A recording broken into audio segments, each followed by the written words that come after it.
दोस्तों, आप सबका हमारे एक नए वीडियो में बहुत बहुत स्वागत है।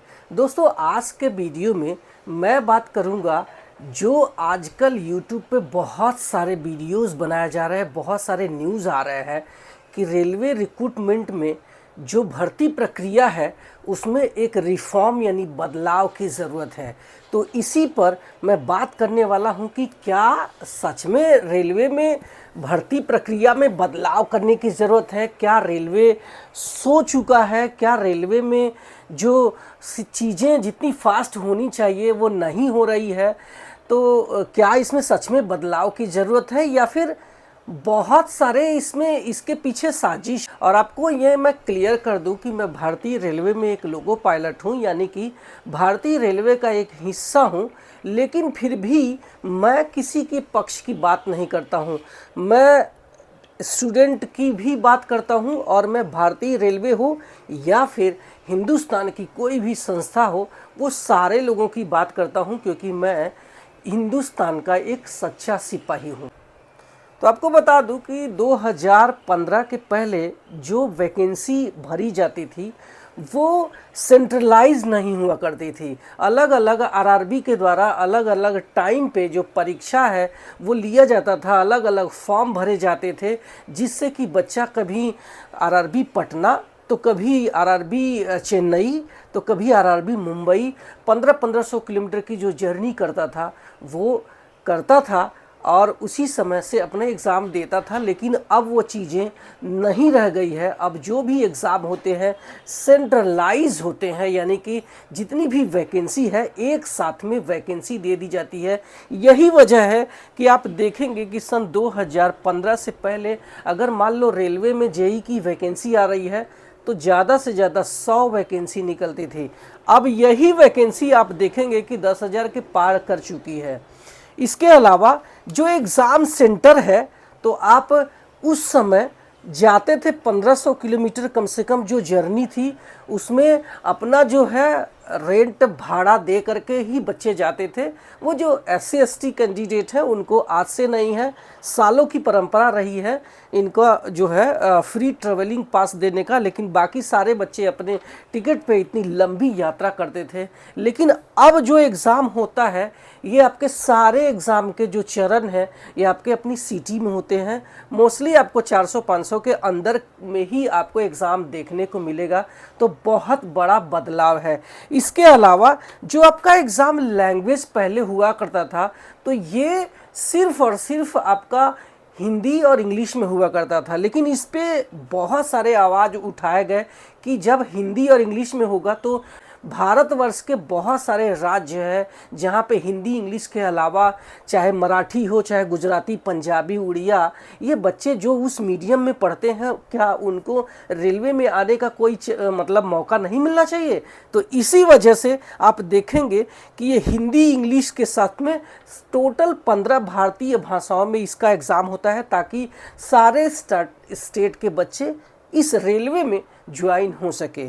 आगे बात करते हैं कि जो ज्वाइनिंग होती थी तो उसमें कम से कम 3 से 7 वर्ष लग जाते थे, लेकिन अब की बार अगर आप देखेंगे तो टेक्नीशियंस का रिकॉर्ड उठा करके आप देख सकते हैं, जो कि 1 साल के अंदर ही आपका सारी चीज़ें हो चुकी है, जो ज्वाइनिंग हो गई है।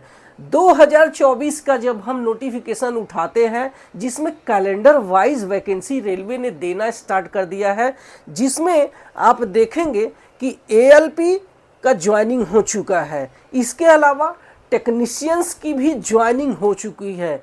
इसके अलावा जो जेई हैं, जूनियर इंजीनियर्स हैं, उनकी भी ज्वाइनिंग हो चुकी है। बात आती है कि ये बड़े एग्ज़ाम में NTPC का क्या, तो देखो NTPC के लगभग सारे एग्ज़ाम कंप्लीट करवा चुके हैं। चूँकि ये जो नंबर ऑफ़ कैंडिडेट थे ये बहुत ज़्यादा थे, ये मान के चलो कि NTPC का लगभग 1 करोड़ के मान के चलो कि कैंडिडेट थे। तो ये इन चीज़ों में थोड़े से टाइम लग रहा है, लेकिन हाँ आपका ज्वाइनिंग बहुत जल्दी ही करवा लिया जाएगा। इसके बाद बात आती है ग्रुप D का।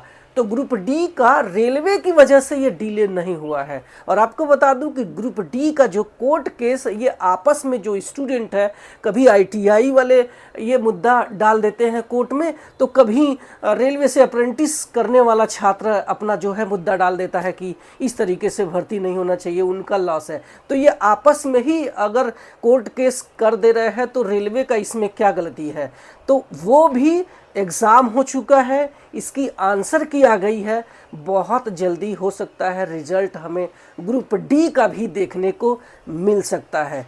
इसके अलावा बात करते हैं कि जब हमारा एग्ज़ाम होता था पहले, तो ओएमआर सीट पर हुआ करता था, जिसमें कि पेपर लीक होने के चांसेस बहुत ज़्यादा थे। लेकिन अब जो कंप्यूटर टेस्ट बेस्ड टेस्ट आ गया है, तो आपका इसमें आप देख सकते हैं कि पेपर लीक का एक भी जो है सवाल नहीं आता। हाँ, कहीं कहीं ऐसा होता है कि हमारा जो सर्वर है डाउन है, काम नहीं करता है, तो इसकी वजह से वो एग्ज़ाम रद्द करके एक अगला जो डेट दे दिया जाता है, एग्ज़ाम डेट करवा लिया जाता है। लेकिन आपका एग्ज़ाम प्रॉपर तरीके से हो रहा है। इसके बाद हम जब बात करते हैं कि इसमें जो पहले 2016 के पहले ग्रुप डी में भर्ती होती थी, तो बहुत सारी जो है वैकेंसी भरी इसीलिए जाती थी क्योंकि वो GM quota, general manager quota से बिना परीक्षा दिए ही ग्रुप डी में भर्ती हो जाती थी। लेकिन ये जीएम कोटा भी बंद करा के आरआरबी के द्वारा ही भर्ती होने लगा ग्रुप डी कर्मचारियों का भी, चाहे वो रेलवे से अप्रेंटिस हो, चाहे वो डायरेक्ट भर्ती हो। तो इससे ये तो साबित होता है कि बहुत सारे जो टैलेंटेड बच्चे हैं, इनको मौका मिलेगा आगे आने का।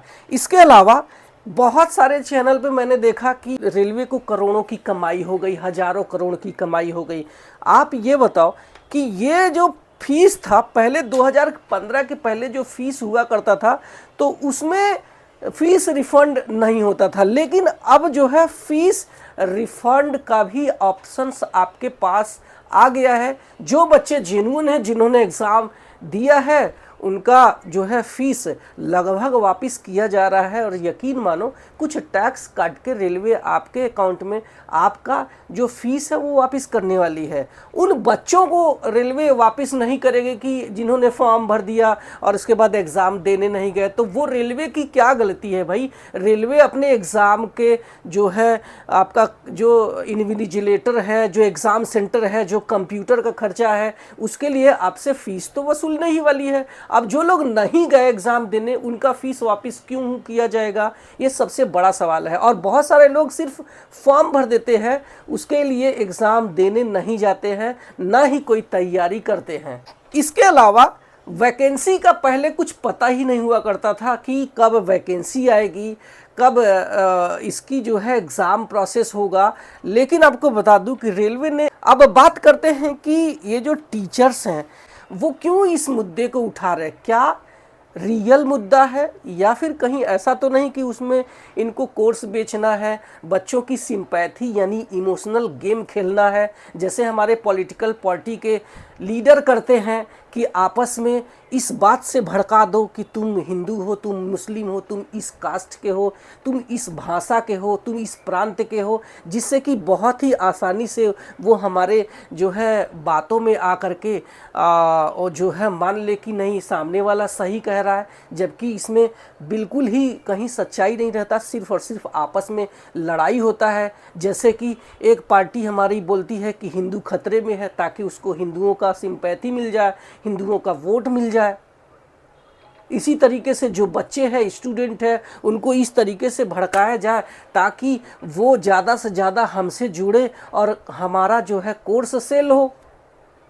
तो इसको आपको समझने की ज़रूरत है। और आपको बता दूं कि मैं एक भारतीय रेलवे में लोको पायलट हूं, तो मैं इन चीज़ों को दोनों तरीके से समझने की कोशिश करता हूं। इससे पहले मैं स्टूडेंट भी था और स्टूडेंट के अलावा मैं इस समय एम्प्लॉय भी हूं, तो मैं दोनों पक्ष को अच्छे से मैं बखूबी समझ सकता हूं। जो स्टूडेंट होते हैं उनमें इतनी ताकत होती है कि देश की तस्वीर बदल देते हैं। इससे पहले आपने नेपाल जैसे बहुत सारे कंट्री को आपने देखा है। और ये स्टूडेंट आप चाहे तो ये बहुत बड़ी बड़ी जो है रिफॉर्म ला सकते हैं, बट आपको किसी बड़े जो है मीटिंग करने से, चाहे दिल्ली या फिर पटना मीटिंग करने से अच्छा है कि आप रेलवे को अपनी बात वीडियो के जरिए बना करके भी बता सकते हैं। जैसे मान लो कुछ दिनों पहले टेक्नीशियंस ग्रेड 1 का जब रिजल्ट आया तो उसमें रेलवे के सारे क्वेश्चंस ही गलत थे, तो उसमें बहुत बड़े बड़े यूट्यूबर ने अपने जो है वीडियो बना बना करके उसको बताया और रेलवे को अपनी गलती का एहसास हुआ और रेलवे ने तुरंत उसको सुधार कर लिया। तो इस तरीके से आप चाहे तो आप सुधार सकते हैं। सपोज कोई बच्चा बहुत कम नंबर स्कोर किया तो आपने उसको बोल दिया कि तू गधा है, ठीक है, लेकिन उसके बाद भी अगर उसने एग्जाम में अच्छे से मार्क लाया, उसने टॉप तो नहीं किया लेकिन हाँ उसने अच्छा स्कोर किया, तो अब उसको ये बोलने की ज़रूरत है क्या कि वो गधा है या फिर बहुत ही लो है? उसको ये बोलने की ज़रूरत है कि यस तुम कर सकते हो, तुम बहुत अच्छा किए हो, अब आगे और अच्छा कर सकते हो। इसी तरीके से भारतीय रेलवे को आपको उसी तरीके से बोलना है कि यस आपने बहुत अच्छा काम स्टार्ट कर दिए हैं, जो कि कैलेंडर के अनुसार आपकी जो ज्वाइनिंग है वो करवा रहे हैं, लेकिन इसमें कुछ सुधार करने की ज़रूरत है। इसको आप प्लीज़ अगर सुधार कर लेंगे तो बहुत अच्छा होगा। इसके लिए आप ट्विटर कैंपेन चला सकते हैं, इसके लिए आप रेलवे अधिकारियों के सामने साइलेंटली अपनी बातें रख सकते हैं। लेकिन आपको बता दूं कि जो भी वीडियो बनाई जाती है उसमें आरआरबी के अधिकारी क्या हमारे बड़े बड़े ऑफिसर्स भी इसको देखते हैं, तो इससे काफ़ी आपका बदलाव हो सकता है। अगर सच में अगर आप किसी स्टूडेंट की भला करना चाहते हैं तो आप जो गरीब स्टूडेंट है, जो पैसे आपकी फ़ीस देने लायक नहीं है, उनकी फ़ीस माफ़ कर दे, ये रिफॉर्म है। अगर आप किसी ट्रेन में यात्रा कर रहे हैं, उसकी जनरल बोगी में बहुत भीड़ है, तो उसके बारे में वीडियो बना करके हमारे रेल मिनिस्टर को टैग करने की आपको ज़रूरत है। ये रिफॉर्म है। ऐसा बिल्कुल भी नहीं है कि हाँ बच्चों के भविष्य के साथ में खिलवाड़ हो रहा है, बच्चों का ज्वाइनिंग लेट हो रहा है। मुझे जहाँ तक लगता है कि ये सारी चीज़ें सिर्फ और सिर्फ इमोशनल गेम खेलने की है, ताकि आपसे ज़्यादा बच्चे जुड़ें।